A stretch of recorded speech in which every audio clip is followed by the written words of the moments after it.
Adriane, acaba que tem um ponto que muita gente desconhece, né? Porque as pessoas elas acham que assim, eu sou pessoa física, então eu não preciso recolher. Hum, E aí muita gente não desconhece isso, né? sim. O que que acontece, Ale, é assim, ó, as pessoas físicas sempre ficaram naquele emblema, né? Na época da Disney, do Ara, a Receita Federal ela não ia muito atrás das pessoas físicas. Eles não tinham aquela quantidade de mão de obra de auditores para auditar o Brasil inteiro. Então, o que que eles davam mais importância? As obras maiores, obras que davam mais valores de INSS a pagar. Então, as pessoas físicas, na verdade, né, eu já atuo na construção civil há mais de 25 anos, atuei muito com regularização da DIS também, claro. As pessoas físicas não regularizavam, deixava para lá, vai cair na decadência, caía mesmo na decadência, e aí não pagava INSS, então eles não tinham aquele hábito, né, que era obrigado. Então, de qualquer forma, não eram dispensados. É que a Receita Federal não tinha mão de obra suficiente para pegar e auditar tudo. Aí o que, que aconteceu? Agora, com esse novo modelo, desde junho de 2021, é que viram que agora não tem mais saída. Então, as pessoas físicas continuam construindo. Então, elas continuam construindo, só que agora eles arrumaram um mecanismo para que os cartórios travem, não averbam mais os imóveis se não tiver CND da obra. Com exceção de alguns estados que estão dispensando a entrega da CND, eu não vou entrar em detalhes aqui para averbação, mas não está dispensando o efeito da Receita Federal. Então, agora que as pessoas físicas estão começando a se inteirar mais do assunto, estão começando a entrar em parafusos, em pânicos aí, porque pessoas físicas não constroem sua casinha pequena. Pessoas físicas constroem obras de 300 metros, 400, de 1.000 metros quadrados, de toda a metragem, todo tipo de obra. E agora estão se deparando, muitos não alocam mão de obra, ainda não conhecem o processo todo, aí deixa para regularizar lá no final, chega no final, cadê? Não tem mão de obra, se depara com o problema, e agora? Está um valor exorbitante para pagar de INSS, e é onde eles começam a entrar em parafuso. E agora, como é que eu regularizo? Como é que eu posso ajustar esse passado do que foi feito? Então, eu falo com gente aqui o tempo inteiro, é gente o tempo todo aqui dizendo, mas está dando muito INSS para pagar uma obra aí, não sei de quantos metros quadrados, não sei o que. Eu falo, tá bom, cadê a mão de obra? Vocês não alocaram no E-Social, esse processo está vigorando desde 1º de junho de 2021 e para as pessoas físicas, a partir de outubro de 2021, elas estão nessas obrigatoriedades aí de E-Social também, DCTF, web mensal, elas têm que também alocar a mão de obra agora. Então, se não entenderem estes mecanismos todinho, as pessoas físicas também, elas vão ficar com prejuízo. E outro detalhe, não tem jeitinho brasileiro.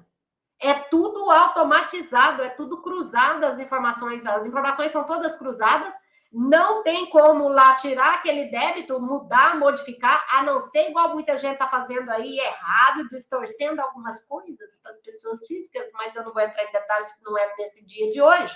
Mas, assim, sim, as pessoas físicas também, elas dormiram, mas lucraram, né? Então, vamos pensar assim, até entrar este processo obrigatoriamente, quem deixou de regularizar, mesmo que não tenha regularizado ainda, vai ter que passar por esse processo e precisar da certidão, mas pelo menos aí está no período decadencial. Não vai estar recolhendo aí o INSS por ser obras anteriores a 5 anos, mas tem que ter documentações para comprovar que aquela obra de fato era decadente, senão de qualquer forma vai pagar o INSS, mesmo sendo obra antiga.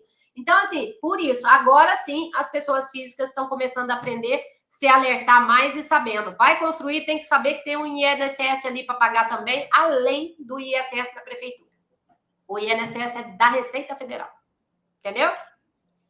Adriana, isso gera muita Hum. dúvida, porque muita gente acha que contratou uma empresa e transferiu tudo, né? Então, é exatamente aquilo que eu expliquei. Então, na verdade, eu dei o exemplo da construtora. Então, na verdade, não é só o fato de ter contratado alguém para ir lá e executar a sua obra e achou que já passou a responsabilidade todinha para ela. Então, é claro que, às vezes, a gente não consegue passar tudo, né, nessas lives, nos meus faz 2.000 mini vídeos de CNO e zero, a gente vai passando as partes aí, tá tudo muito que picado, né? Mas eu sempre alerto para as pessoas irem nas normativas, verificarem, estudarem E por quê? Se não acontece isso aí. Não é só pegar e passar um contrato. Então, as pessoas precisam entender. Vou executar essa obra. Você mesmo vai executar? Você é o dono? Você é o proprietário? Você mesmo vai contratar mão de obra? Beleza. Então, o senhor contratante, se o senhor vai fazer isso, vai contratar, o senhor precisa entender as regras, viu? O senhor vai trabalhar com mão de obra própria? O senhor vai trabalhar com mão de obra de MEI? Vai trabalhar com mão de obra de autônomo? O senhor tem que entender ali aquelas regras, o seu contador ou o senhor, para saber, ó, quando eu contratar um MEI é um tipo de tributação que eu vou ter. Quando eu contratar um autônomo, tal, vai ser assim. Quando eu contratar uma CLT, vai ser isso aqui. Vocês têm que aprender e entender ali, independente se é jurídico ou é físico, vocês têm que entender todas essas regras para adaptarem no início das suas obras, não deixar para o final.